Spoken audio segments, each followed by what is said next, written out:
안녕하세요. 오늘도 사연 살롱을 찾아주셔서 감사합니다. 경기도에서 9살 딸아이를 키우는 30대 여성이에요. 저는 돌싱 2년 차예요. 딸아이를 생각해 이혼만은 피하려고 노력했지만 얼굴만 마주치면 으르렁대는 부모 밑에서 정서적으로 불안하게 키우느니 혼자서라도 사랑을 듬뿍 주고 키우는 게 낫겠다 싶어서 이혼을 결정했어요. 처음엔 딸애가 아빠의 부재로 또래들 사이에서 상처를 받지 않을까 걱정했어요.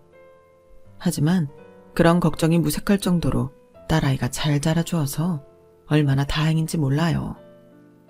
모든 이혼 가정에는 각자만의 사정이 있듯이 저 역시도 이혼까지 감행하게 된 데는 그럴 만한 이유가 있었어요.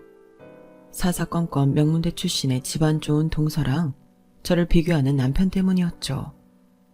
사람마다 처한 환경이 다르고 재능도 다른 건데 제 장점을 봐줄 생각도 않고 무조건 남과 비교해 자존심을 밟는 사람이랑 어떻게 평생을 함께 하겠어요.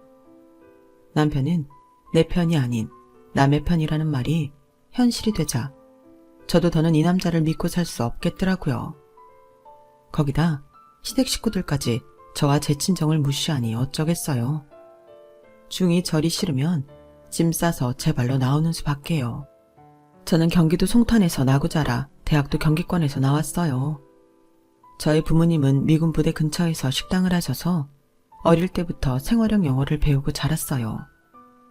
가게 손님 대부분이 미군과 미국 가족들이어서 부모님을 도와 서빙을 할 때면 자연스레 영어를 사용해야 했거든요. 남들은 돈 들여 어학연수다 뭐다 해외로 나갔지만 제 경우는 지역 특성상 돈 안 들이고 영어를 익힐 수 있었죠. 이런 특수한 제 어린 시절이 나중에 어떻게 쓰이게 될지 그때는 몰랐지만요. 집을 떠나 타지로 떠나게 된 건 대학을 졸업한 뒤 직장 생활을 서울에서 하게 되면서부터였어요. 원래는 본가에서 출퇴근을 하려고 했지만 다들 아시다시피 경기권은 대중교통이 서울처럼 발달되지 않아서 버스 배차 시간도 넓고 늦잠 한 번 잤다고 선뜻 직장까지 택시를 탈 수 있는 상황도 안 되잖아요. 그래서 출퇴근 시간도 절약하고 교통비도 아낄 겸 서울에서 살게 된 거죠. 그리고 그곳에서 지금의 남편을 만나 결혼까지 하게 되었고요. 우리가 처음 만난 건 제가 직장 생활을 시작한 5년 차에 접어들던 때였어요. 외식 조리학과를 나온 저는 당시 대기업 산하 레스토랑에서 근무를 하고 있었는데 본사 홍보부 직원이었던 남편이 저희 매장으로 취재차 오게 되면서 만나게 되었죠. 기업 홍보 브로셔의 실을 저희 레스토랑 기사에는 매니저님과 실장님 사진과 요리만 소개되었지만 정작 홍보부 직원들을 도와 테이블 세팅을 하고 잡일을 담당한 건 저였어요. 그렇다 보니 담당자였던 남편과는 전화 연락도 수시로 하게 되었고 한동안 얼굴도 자주 보게 되었어요. 그렇게 시작된 관계는 연인에서 부부로 이어지게 되었죠. 시댁은 특별할 것 없는 평범한 집안이었어요. 아들 둘에 딸 하나를 둔 시부모님은 자식들 대학 등록금을 감당하느라 당신들 입에 들어가는 것조차 아끼는 분들이었으니까요. 아버님은 중소기업에 다니셨는데 직장인 벌이가 뻔하다 보니까 시어머니는 틈틈이 부업을 하시며 집안 살림을 하시다가 제 남편이 고2가 되던 무렵부터 보험 설계사로 나섰어요. 말주변이 좋거나 싹싹한 성격이 못 돼서 실적은 그저 그런 편이었다고 하더군요. 저희 부부가 결혼할 무렵에는 그 일을 그만두셔서 저는 어머님이 보험 설계사였다는 것도 결혼하고 이듬해가 돼서야 알았어요. 양가의 경제 상황이 비등비등한 터라 결혼을 할 때도 반대는 없었어요. 문제는 시동생이 결혼을 하면서 시작되었죠. 누구를 닮았는지 모르겠지만 시동생은 인물도 좋고 특히 말로 사람을 구워 삼는 재주가 탁월했어요. 사기꾼을 했으면 일간지 일면은 충분히 도배할 인물이었죠. 그래서인지 변변한 학벌도 재력도 없는데도 돈 있는 집 딸을 만나 결혼까지 하게 되었죠. 그리고 제 불행은 시작됐어요. 동서가 시집을 올 때 동서 친정에서는 시동생한테 회사를 차려주었어요. 딱 봐도 말만 뻔지르르 하지 능력은 쥐뿔도 없는 인간인데 뭘 믿고 회사까지 차려줬는지는 모르겠지만 그 일로 저는 시댁에서 욕받이 신세가 되었어요. 특히 집안 행사가 있을 때면 시어머니는 히스테릭한 모습까지 보였어요. 동서한테 쌓인 스트레스까지 저한테 몽땅 풀었거든요. 아무리 며느리 덕은 보게 되었어도 시어머니 눈엔 며느리 흠만 보이기 마련이니까요. 하지만 만만한 집 딸도 아니고 무려 자기 아들 회사까지 차려준 집딸인데 함부로 시어머니 질을 할 수 있나요? 그러니 그쪽으로 갈 화를 저한테 풀었던 거죠. 동서는 있는 집 자식답게 절약이라는 건 해본 적도 없는 사람이었어요. 물건을 사도 가격은 생각 않고 무조건 제일 좋은 걸로 잔뜩 사다 날랐고 그걸 다 쓰기도 전에 새로운 물건을 사들이는 사람이었거든요. 그렇다 보니 쓰는 것보다 늘 유통기한이 지나서 버리는 물건들이 많았어요. 60평생 쌀 한 톨도 허투루 버리는 적 없던 시어머니는 그걸 눈으로 보는 것만으로도 스트레스였던 거예요. 그럼 그걸 동서한테 직접 말하면 될 것을 꼭 저한테 화풀이를 하시는 거죠. 얘, 넌 살림하는 애가 어쩜 이 모양이냐? 설거지할 때 수세미에 세제 푸지 말고 설거지통에 풀어서 쓰라고 내가 했니 안 했니? 너처럼 쓰면 세제가 얼마나 낭비되는 줄 알아? 시어머니는 설거지통에 세제품 물이 들어있는 걸 뻔히 보면서도 저한테 트집을 잡으셨어요. 이건 저 들으라고 하는 말이 아닌 동서 들으라고 하는 말이었던 거죠. 이럴 때 제가 말대꾸라도 한번 하면 그날은 아주 난리가 나요. 그래서 그냥 죄송합니다 이러고 끝내곤 하는데 그날따라 저도 직장에서 쌓인 스트레스도 많고 몸도 피곤해서 불쑥 속마음이 나가버린 거예요. 어머님, 그거 동서 들으라고 하시는 말씀인 거죠? 전 항상 어머님 말씀대로 설거지통에 세제 푸는 거 아시잖아요. 지금도 그렇고요. 매번 저한테 화풀이하지 말고 할 말 있으시면 동서한테 하세요. 그래야 동서도 잘못된 건 고치죠. 그러자 시어머니는 동서 눈치를 보면서 되려 제게 큰 소리를 치셨어요. 어머머, 얘 말하는 것 좀 봐. 내가 언제 너한테 화풀이를 했다고 그래. 네가 변변 차느니까 하는 말 아니니. 그리고 왜 여기서 둘째를 끌어들여? 둘째야, 넌 신경 쓸 거 없다. 주방 일은 큰애한테 맡기고 넌 거실 가서 쉬고 있어. 뭐하러 좁은 주방에 셋이나 들어와 있니? 어여 가. 허둥지둥 상황을 모면하려고 애쓰는 시어머니를 보니 안 됐다는 생각까지 들더라고요. 그런데 그때 동서가 그러는 거예요. 형님도 참, 어머님이 왜 저한테 설거지 얘기를 하시겠어요. 우리 집은 도우미 아줌마가 알아서 하는 일인데. 전 내일 관리받기 때문에 그런 거 못해요. 기껏 돈 들여 관리받았는데 큐빅이라도 떨어지면 어쩌라고요. 뭐 어머님이 그렇게 걱정이 되신다니까 앞으로는 도우미 아줌마 없는 날엔 그이한테 시키면 되겠네요. 그 말에 시어머니는 얼굴이 굳어버렸어요. 굳이 돈 들여서 집안일 하는데 사람을 쓰는 것도 문제였지만 금쪽 같은 자기 아들한테 설거지를 시키겠다는 말에 잔뜩 화가 났던 거죠. 물 아껴 쓰라는 말을 돌려서 하려다가 자기 아들한테 설거지까지 시키게 됐으니 낭패도 이런 낭패가 없었죠.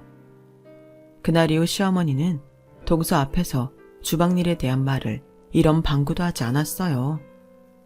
혹여 당신 아들한테 불똥이 튀길까봐 그러셨겠죠. 평생 재산은 구경조차 못하고 살았던 저는 남편과 결혼을 하면서 종갓집 맏며느리가 되었어요. 저희 시댁이 작은 종가라고는 해도 1년에 제사가 3번이나 되는 집이에요. 어머님은 당신 시집 왔을 때에 비하면 지금은 일도 아니라고 하시지만 직장을 다니며 살림까지 하는 저로서는 그리 만만한 일은 아니었어요. 거기다 구정과 추석을 더하면 1년에 5번은 제사 음식을 차려야 했어요. 아무리 제가 요식업에 종사하는 사람이라지만 결혼 전까지 내 손으로 김치 한 번 안 담가봤던 사람이 제사 음식은 제대로 할 줄 알았겠어요. 매번 시어머니한테 꾸중을 들어가며 눈치껏 배워나갔죠.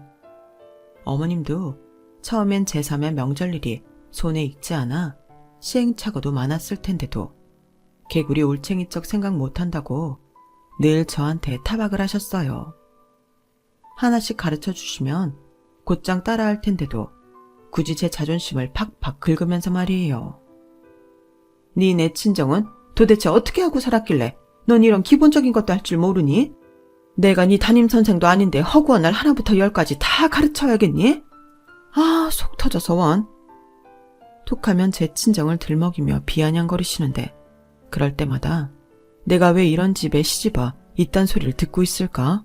후회를 하곤 했어요. 그런데 웃긴 건 저를 이렇게 쥐잡듯 하는 분이 동서한테는 세상 둘도 없이 온화하게 구신다는 거예요. 얘 둘째야, 아서라. 집에 여자가 몇인데 네가 천을 붙이니? 그런 건 큰애한테 맡기고 넌 거실 나가 쉬어. 평생 손에 물 한 방울 안 묻히고 살던 애가 괜히 일손 돕겠다고 나섰다가 다칠까봐 겁난다. 어서 가서 쉬라니까.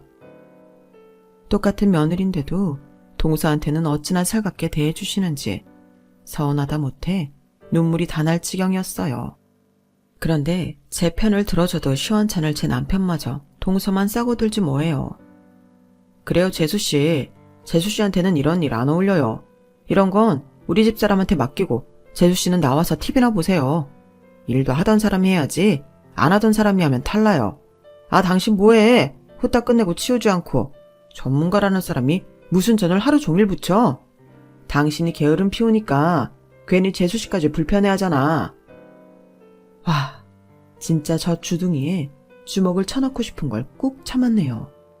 남편이 처음부터 동서 편을 들었던 건 아니었어요.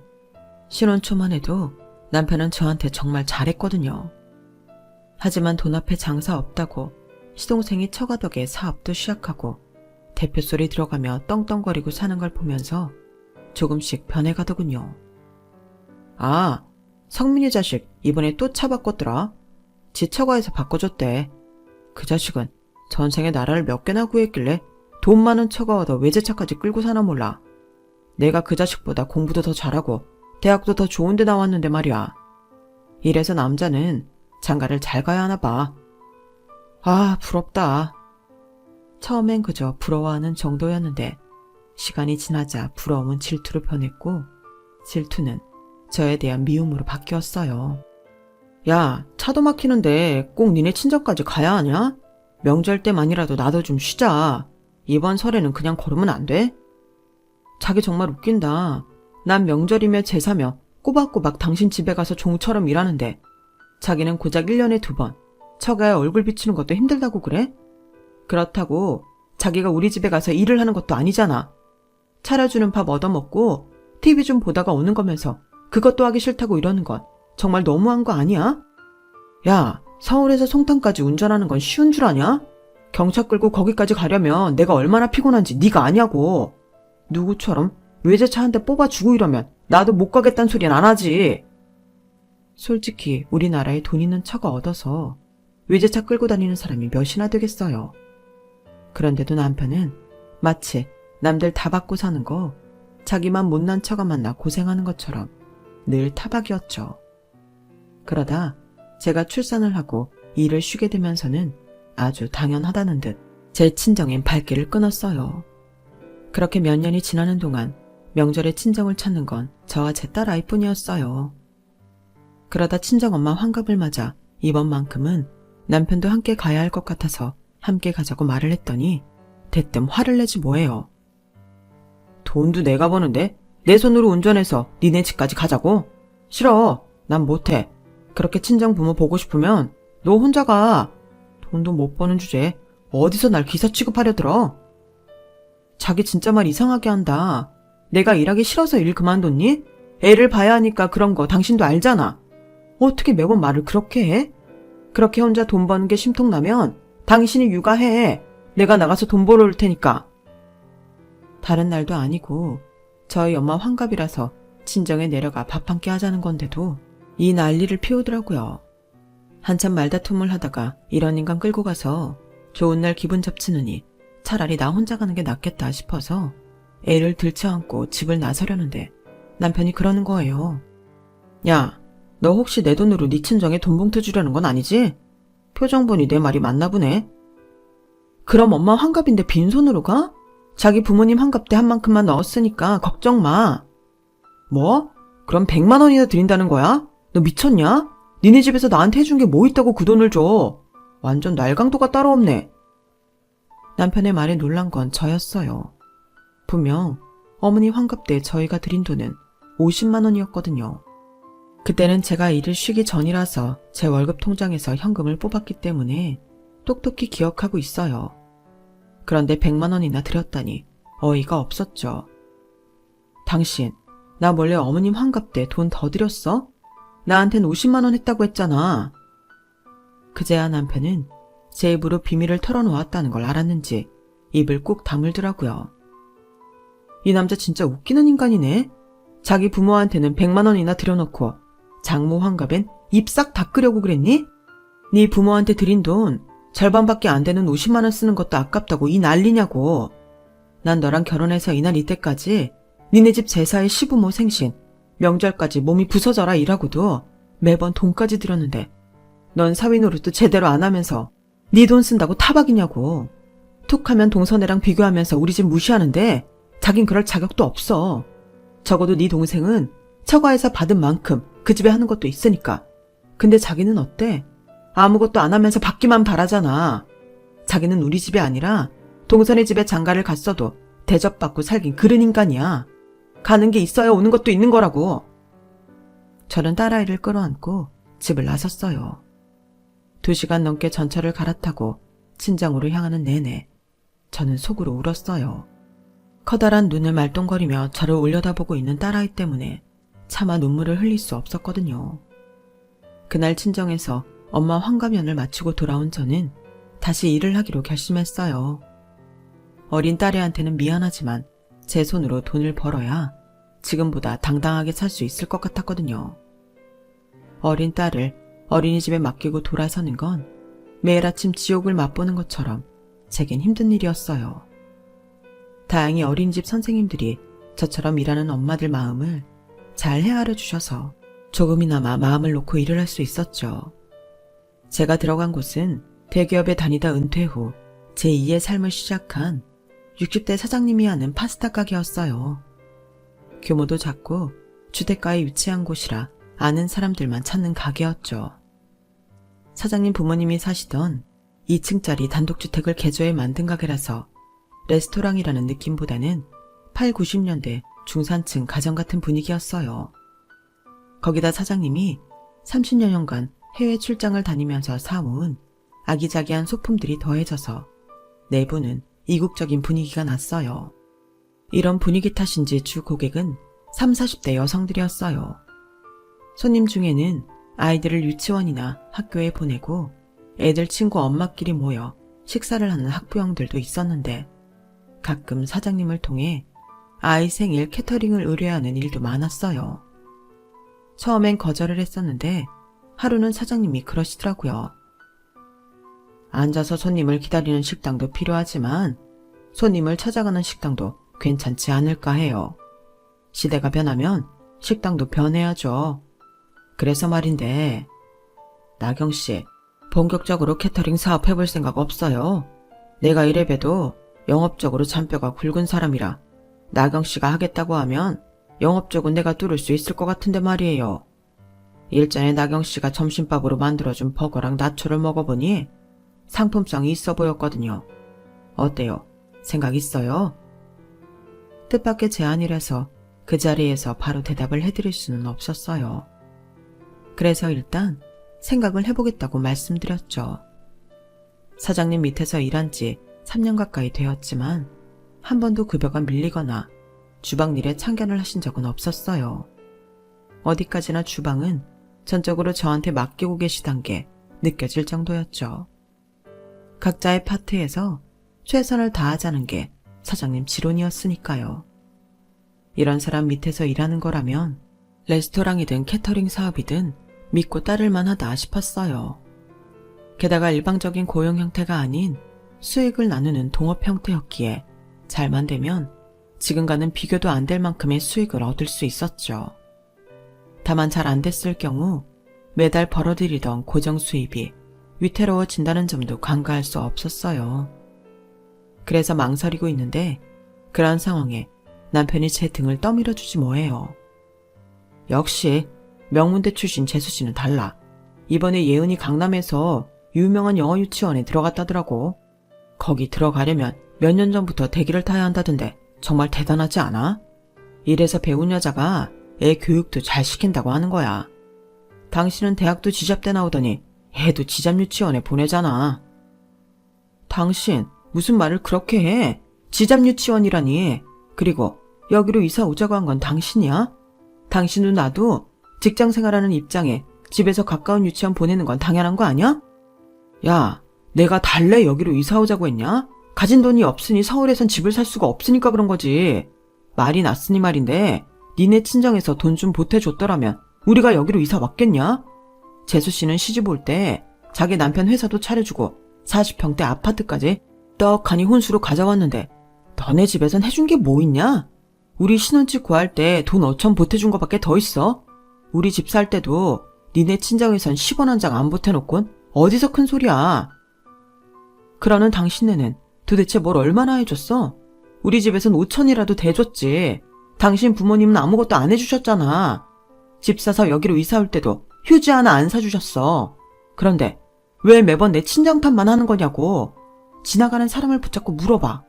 우리 집에서 해준 게 많은지 당신 집에서 해준 게 많은지. 그러자 남편은 손사래를 치며 그러더군요. 야, 됐다. 말도 안 통하는 너랑 무슨 말을 하겠냐? 그래, 이게 다 여자 보는 눈도 없는 내 탓이다. 나도 내 동생처럼 학벌 좋고 돈 많은 집 여자를 찾았어야 했는데 내가 인정이 넘쳐서 너 같은 걸 만났으니 누구 탓을 하겠냐고. 말끝마다 내 탓, 내 친정 탓을 하는 남편 때문에 속에서 사리가 생길 지경이었어요.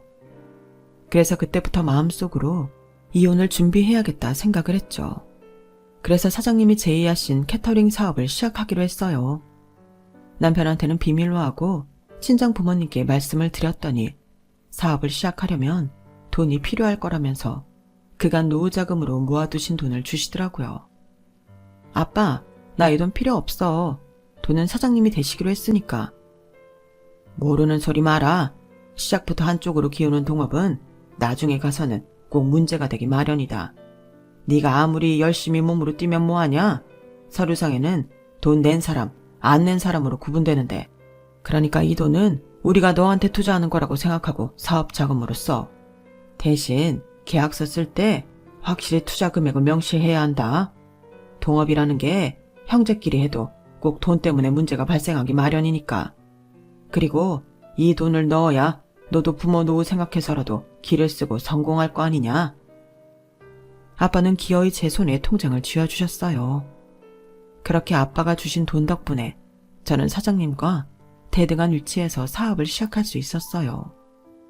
새로 시작한 캐터링 사업은 시작부터 잘 된 건 아니었어요. 레스토랑을 할 때는 손님들이 캐터링 문의도 많이 했었는데 정작 사업을 시작하고 보니 그다지 주문이 들어오지 않았거든요. 그렇다고 이렇게 손을 놓고 있을 수만은 없겠다 싶어서 제가 직접 나서서 홍보를 해야겠다 시작했어요. 일단 입소문을 내려면 애들 키우는 엄마들처럼 좋은 상대는 없겠다 싶어서 제 딸아이 유치원 행사 때 제가 무료로 캐터링 서비스를 제공하겠다고 했죠. 학부모들도 다들 모이는 자리니만큼 홍보는 확실할 것 같았거든요. 그리고 그 계획은 완전 대성공이었어요. 학부모들이 선생님을 통해 캐터링 업체를 문의하기 시작했고 그렇게 얻은 고객들을 통해 또 다른 고객들을 얻어나갔거든요. 거기다 인터넷 홍보를 통해서도 슬슬 주문이 들어오기 시작해서 1년쯤 지나자 어느 정도 자리를 잡을 수 있었어요. 그러던 어느 날이었죠. 그동안 남편한테 비밀로 해왔던 제 사업이 들키고 만 거예요. 야, 넌 사업을 시작했으면 나한테 말을 했어야지. 어떻게 애도 하는 걸 남편이 나만 모르냐? 근데 네가 돈이 어디 있어서 사업을 해? 혹시 네 친정에서 돈 대준 거야? 누구 돈으로 했든 그게 무슨 상관인데? 왜 상관이 없어? 와씨, 장인어른도 참 그렇다. 사업 자금을 대줄 거면 사위한테 대줘야지 자기 딸한테만 대주는 게 어딨냐? 사업을 해도 남자인 내가 하는 게 낫지 여자인 네가 뭘 안다고? 그래, 얼마나 대줬어? 1억? 2억? 이 와중에도 우리 집에서 해준 돈만 따져대는 남편을 보니 어이가 없더라고요. 이런 걸 믿고 남편이랍시고 결혼한 내가 미친년이다 싶었죠. 어떻게 하면 힘 안 들이고 내 친정 돈을 빼먹을까만 고민하는 남편을 보니 하루빨리 자리를 잡아서 이 인간이랑 끝내야겠다는 생각만 더욱 간절했어요. 1억이든 2억이든 당신이 관심들 필요 없어. 난 친정아빠한테 받은 돈 없으니까. 사실 이 말은 틀린 건 아니었어요. 사장님이랑 동업을 시작할 때 계약서상의 투자자 이름을 분명히 명시했거든요. 제 이름이 아닌 저희 아빠 이름으로요. 그러니까 저희 아빠는 명백히 저희 사업의 투자자인 셈이었죠. 받을 돈이 없다는 말에 남편은 실망하는 표정이었어요. 하긴 니네 집에서 무슨 돈이냐. 아참, 다다음 주가 예인이 생일이라더라. 안 그래도 내가 재수 씨한테 회사 일을 부탁할 게 있어서 애 생일 선물 좀 챙겨주려고 했는데 잘 됐네. 네가 예인이 생일상 좀 차려줘라. 재수 씨 마음에 쏙 들게 잘해야 돼. 솔직히 내가 그걸 왜 하나 싶었어요. 그런데 순간 이참에 동서 주변 사람들한테도 홍보를 할 수 있는 좋은 기회가 아닌가 싶더라고요. 그래서 못 이기는 척 하겠다고 했죠. 그리고 2주 뒤 저는 동선의 집으로 준비한 음식들을 가지고 찾아갔어요. 우리 딸아이가 예은이 생일이라니까 따라가겠다고 해서 제 딸도 데리고 갔죠.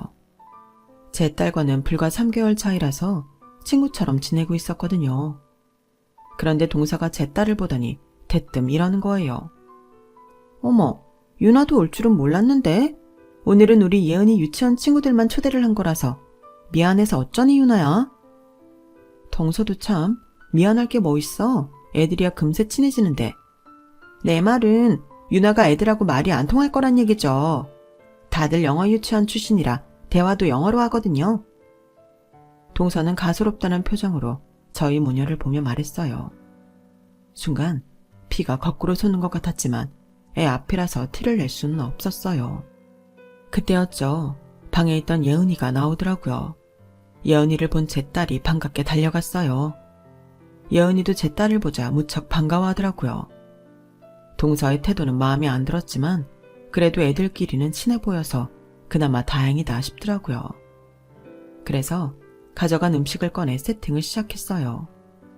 세팅이 거의 끝나갈 무렵 하나 둘 손님들이 도착했고 금세 집안은 학부모들과 아이들로 시끌벅적해졌어요. 그런데 아무리 찾아봐도 제 딸이 보이지 않는 거예요. 세팅도 끝났겠다 아이를 찾아 집안을 돌아다니는데 살짝 열린 예은이 방 틈으로 동서 말소리가 들리더라고요. 예은아, 엄마가 유치원에서뿐만 아니라 평소에도 영어 쓰라고 했지? 그치만 유나는 영어를 못하는걸. 그러니까 유나 같은 애랑은 말도 섞지 말아야지. 영어도 못하는 애랑 뭐하러 대화를 해. 걔는 일반 유치원 다니는 애라서 너희 유치원 친구들하고는 수준이 다르단 말이야. 사람은 자기랑 어울리는 급의 사람들하고만 상대를 해야 돼.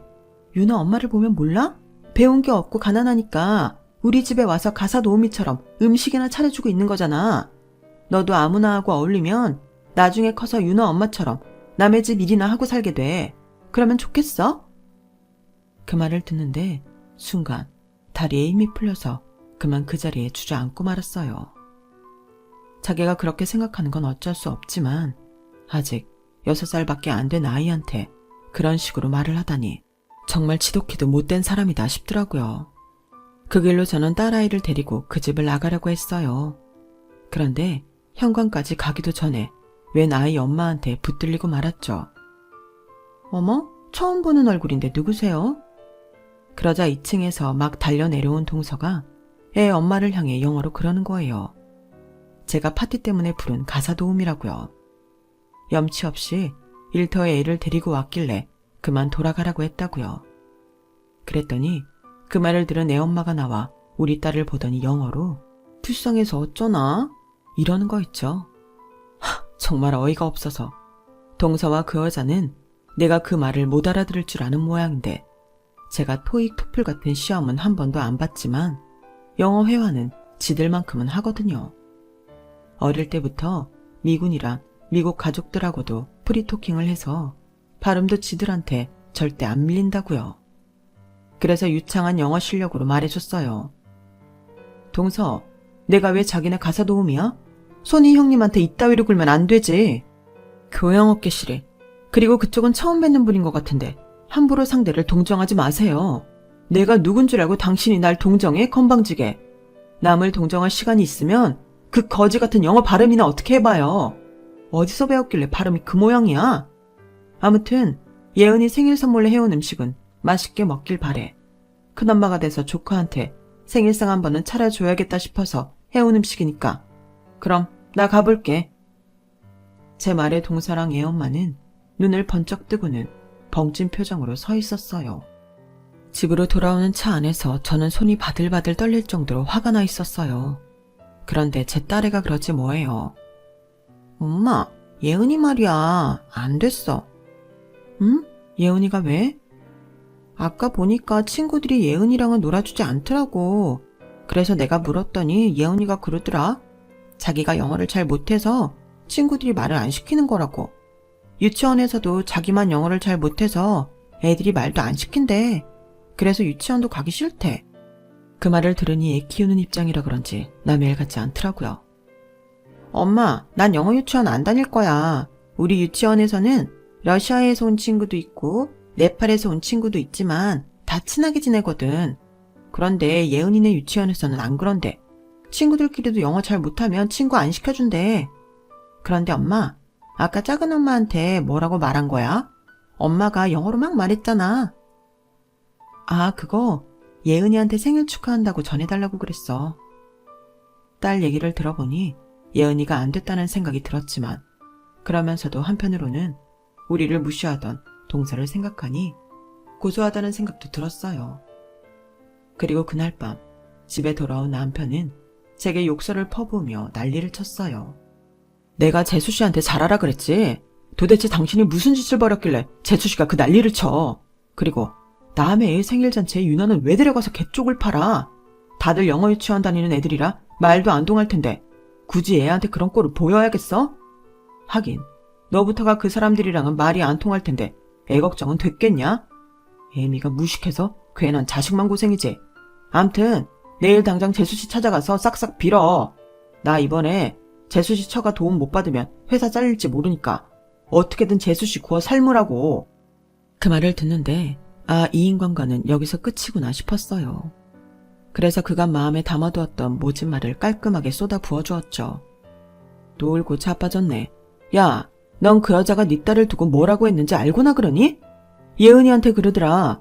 우리 예은이는 가난한 부모 밑에서 자라서 영어도 못하니까 앞으로는 말도 섞지 말라고. 넌 네 자식이 그런 대접을 받는데도 그 집 도움을 받고 싶니? 그래, 나도 오늘 내 사업 홍보나 하려고 그 집에 갔었어. 근데 가보니 알겠더라. 개처럼 버는 것도 좋지만 개 같은 것들한테 내 새끼 욕 보이면서까지 돈 벌 필요는 없겠다고 말이야. 그리고 내가 왜 걔들하고 말이 안 통하니? 영어를 못하는 건 너지 내가 아니야. 내가 지금까지 한 말 영어로 읊어줄까? 이 돈에 미쳐서 자식까지 팔아먹을 개차방 같은 인간아. 정신 차려.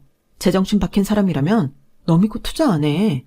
지 힘으로 어떻게든 성공할 생각은 않고 남의 도움으로 큰소리치고 살 생각만 하는 인간을 어떻게 믿겠니? 네 주제가 그 정도인데 누가 널 대우해주겠냐고. 내가 진작 너란 인간의 됨됨이를 알아챘다면 좋았겠지만 지금이라도 확실히 알게 돼서 다행이라고 생각한다. 우리 그냥 끝내자. 지 자식보다 재수씨 도움이 절실한 너는 가서 재수씨를 구워 삶든 삶은 김에 잡아먹든 네 벨 꼴리는 대로 하시라고요. 나랑은 여기까지 하는 걸로 합시다. 알았어? 그렇게 저는 남편과 이혼을 했어요. 그리고 이혼 조정 기간 중에 남편은 회사에서 잘리게 되었고 덕분에 양육권은 수입이 있는 제가 맡게 되었어요. 1년이 지난 지금 제 딸은 유치원 졸업을 앞두고 있어요. 내년 2월이면 친구들과 헤어져 초등학교 입학을 하게 되는데 다들 한 동네에 살고 있어서 한 학교에 배정될 확률이 높다고 하더라고요. 아참, 이혼을 하고도 저희 모녀가 이사를 안 한 데는 이유가 있어요. 우리가 살던 아파트는 남편과 재산 분할을 할 때 제가 시세의 반을 남편한테 현금으로 지불하고 제 명의로 이전을 했거든요. 딸이가 유치원 친구들이랑 선생님을 너무 좋아해서 옮길 수가 없더라고요. 저 역시도 마찬가지였고요. 그래서 큰 이변이 없는 한 이 동네에서 쭉 살게 될 것 같아요. 그리고 며칠 전 동서가 예은이를 데리고 저희 집에 찾아왔더라고요. 이혼한 이후로는 전화통화 한 번 안 했었는데 말이죠. 동서 혼자 찾아왔더라면 문도 안 열어줬을 테지만 예은이가 따라온 탓에 문은 열어줬어요. 예은이는 현관에 들어서자마자 제 딸을 보고는 힘차게 유나야! 하고 이름을 불렀어요. 그러자 동서가 어깨를 들썩이며 훌쩍이지 뭐예요. 이 여자가 왜 이러나 싶었는데 얘기를 들어보니 이해가 가긴 하더라고요. 그동안 예은이는 영어 유치원에 다니면서 같은 반 애들한테 따돌림을 심하게 당했었나 봐요. 이유는 영어를 잘 못한다는 거였죠. 예은이도 예은이대로 영어에 대한 스트레스를 많이 받았는지 한동안 실어증까지 앓았다더군요. 그렇게 입을 꾹 다물고 있던 애가 우리 유나랑 같이 찍었던 사진을 보고 있길래 동서가 혹시나 하는 마음에 저희 집에 데려왔던 거예요. 그리곤 거의 반년 만에 예은이가 말을 하는 걸 보자 눈물을 터뜨리고 만 거죠. 자식 앞에 장사 없다고 그날 동서는 저한테 사과를 했어요. 애를 위한 일이라고 생각했는데 결국 자식을 망치는 일이었다면서 엉엉 울더라고요. 한때는 죽일 듯이 미웠던 동서였지만 자식 때문에 처참하게 무너진 꼴을 보니 안 됐다는 생각이 들더라고요. 그래서 한동안은 주말마다 예은이를 우리 집에 보내라고 했어요. 유나랑 같이 지내다 보면 다시 예전 모습을 되찾지 않겠냐고요. 동서는 몇 번이나 고맙다는 인사를 하고는 예은이를 데리고 돌아갔어요. 자식 잘 되기를 바라는 부모 마음이야 누가 모르겠어요. 그래도 인간성까지 버려가며 영원히 공분이 강조하다가는 우리 아이들이 괴물이 될 수 있다는 걸 왜 모를까요? 이번 생의 부모 역할은 처음이라 아직 서툴고 부족하지만 그래서 더욱 바른 길로 걸어가야겠다 생각해요. 그래야 내 아이도 그 길을 따라올 수 있을 테니까요. 그렇게 가다가 보면 언젠가 내 자식도 바르게 잘 자라 잎이 무성한 나무가 되지 않을까 생각합니다. 지금까지 제 사연을 들어주셔서 감사합니다. 항상 건강하시고 행복하세요. 여러분, 사연 댓글에 응원과 현명한 조언 부탁드려요. 좋아요와 구독은 저에게 큰 힘이 됩니다. 오늘도 좋은 일 가득하세요.